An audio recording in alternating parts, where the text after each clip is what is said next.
We have Director of Falcon Group of Institutions. May I request you to please put your hands together, give a huge round of applause to Director of Falcon Group of Institution, Mr. Abdul Subhan. Come on everyone, let's give a big round of applause to him.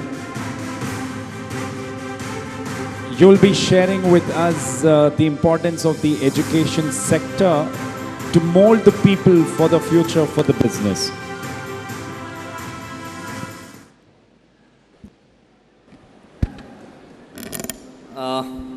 For everybody, I think I run, first of all, it started as a Shaheen Group of Institution.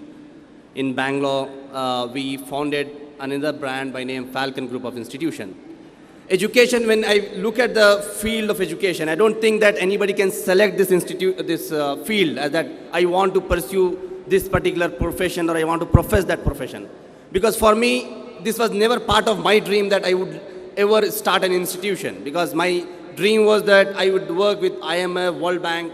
I hail from a very small district, one of the most backward district of Karnataka, from Bidar, from a madrasa background, then to a Urdu medium, then from Bidar to Bangalore, from Bangalore to London, and studying in one of the most prestigious University of London. My dream was very different, that I wanted to be in the policy planning of this, all these prestigious international institutions, bodies. And I think I started off very well. From UK, I went to Prime Minister of Turkey's office in Ankara, when the Erdogan was the Prime Minister of that time. And from there to Ministry of External Affairs in New Delhi, in Policy Planning Division. It was never part of my dream that I will ever start an institution. However, I came to Bangalore city for another felicitation of this kind, where people were felicitating me for getting such a good position at a very young age. I was just, I think, 24 at that age, at that time. And somebody in the audience told me, "Sir, you are doing great. You will go on to achieve your dream, whatever you want to achieve. But may I ask you to come with me for a 1 hour?" I said, "What is that you want to show me to me?" He asked me to come along with him to the Shivaji Nagar. And I went along with him to Shivaji Nagar. He showed me one of the lane. And he said, "This is one of the most thickly populated area. Almost more than 10 lakh minorities live in this particular city of Bangalore." And that year it was 2014. And he said there was not a single student from the Karnataka, from the entire Bangalore, who had got less than 200 rank or less than 500 rank from the Bangalore city.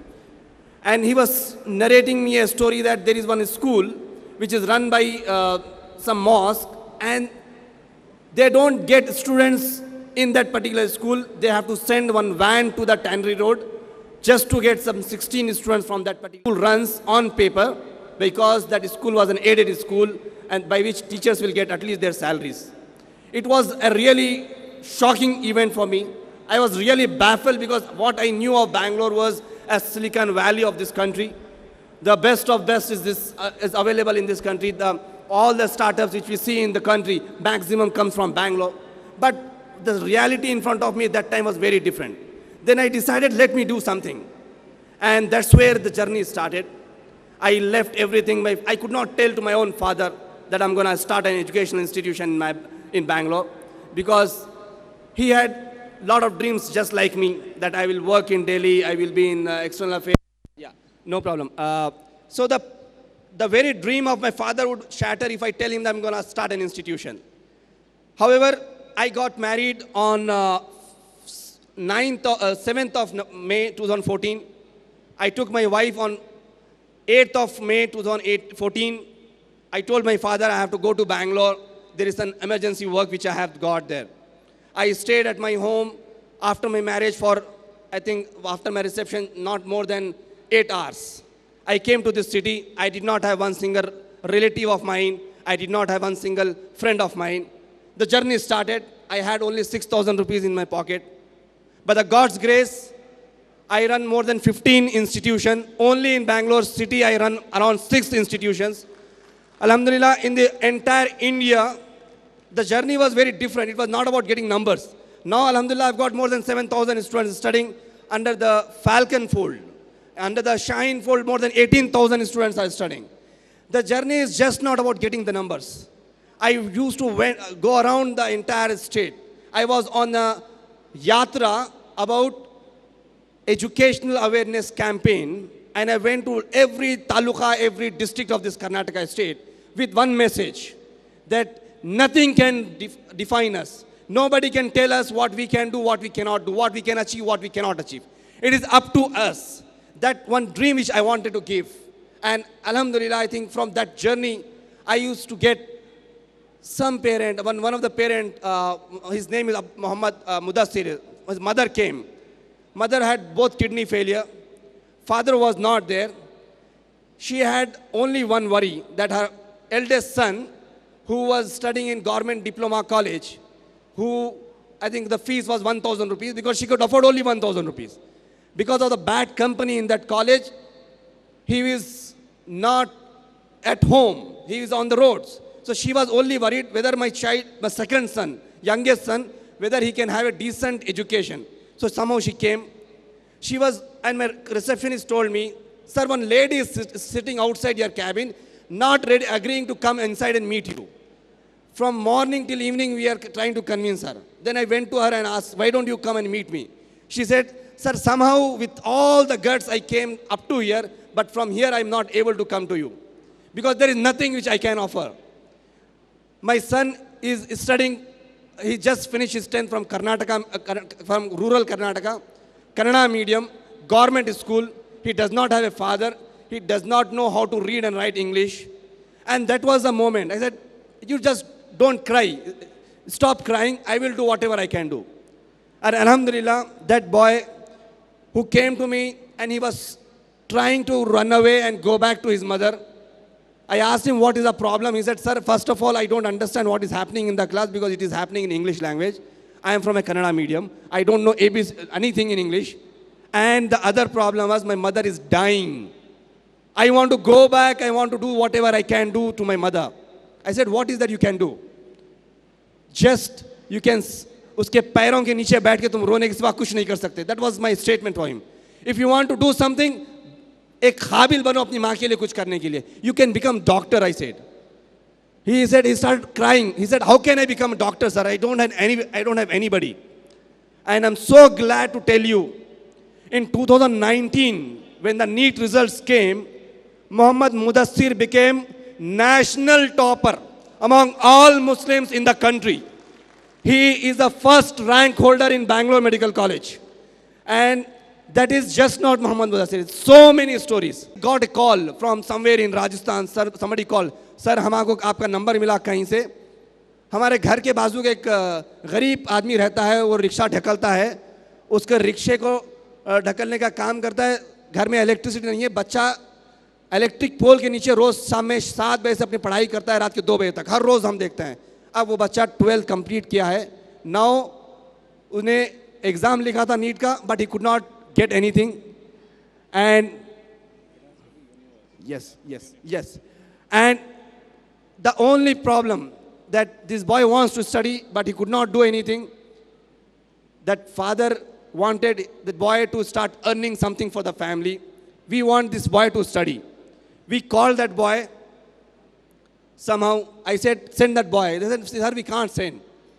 मैं बोला क्यों नहीं भेज सकते? Ticket के पैसे चाहिए sir. So I sent that one-way ticket to that, for that person. That boy came in one pair of clothes. And today, in 2020, he secured 665 marks in NEET. He became one of the country's topper again and studying in number 2 medical college. This year alone, what Falcon could do is we could able to give the dreams to those who did not dare to dream earlier. And that is the actual achievement of Falcon. Where now anybody, whoever comes to me, हमारे पास एक lily लड़की आई थी, बहुत दूर की Nielsen मतलब बैंगलोर के बाहर 20 किलोमीटर उसका घर था. वालिद, her father was an auto driver. He used to rent an auto rickshaw every day, by which he can make some living. That girl used to come along with the father and study with us and then go back. She is studying in ESI Medical College.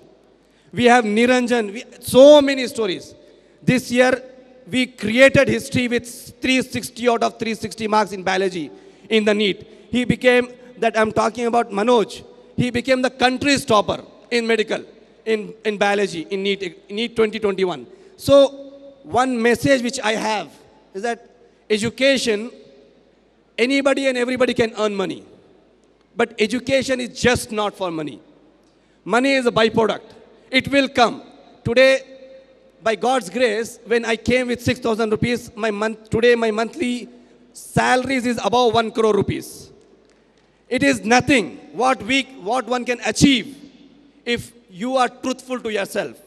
My message to everyone and all, anybody who is here, who wants to dream, my only message is dream big. Because when I come to know, when I hear from my friends who are in China, they say anybody who start one particular company in China, they don't start a company to supply some product to that particular neighborhood.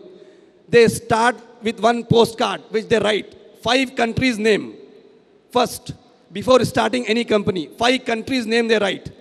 Which are those 5 countries to whom they want to export those goods. That is why they are able to become this global manufacturing hub. We have to dream big. And that belief, ये जो lockdown हुआ था, the biggest blow to this, because of this lockdown, was to the education industry and the this hospitality industry. All the institutions were closed. Even all my institutions were closed. So for me, it posed one challenge. My message, this is the second message and last message. Never give up. You will face challenges, and many of you have faced challenges because of the pandemic. I did also face a lot of challenges. However, I used to leave my home in the first lockdown, I'm telling you, at 4:30 a.m. and come back to my home again around 12 night or 1 a.m. And I used to spend all my entire time in the office working for an EdTech company, for which I have been just awarded for that EdTech company. In the very first year, I was able to generate the revenue of more than 10 crore rupees only from that EdTech company, because I did not have an option of running a physical classes. I started a virtual classes. And in entire Falcon and Shine group, we are able to teach only 18,000 students. Through this EdTech platform, last year, we taught more than 80,000 students. And up my ranks became country's one of the largest EdTech platform. So this message, that never give up. You will have challenges, and face those challenges, take it head on, and you have to chart your own way. With this, I thank the organizers for giving this opportunity, for calling me over the stage. Thank you very much. Thank you so much. What a pleasure to have you here. I request you to kindly remain on stage so that we can honor you. Can I request Mr. Umar to please join us on stage to acknowledge the presence of Abdul Subhan Sahab. So dear friends, he might have achieved quite a lot. And this achievement is not retaining it himself, he's spreading it with others universally.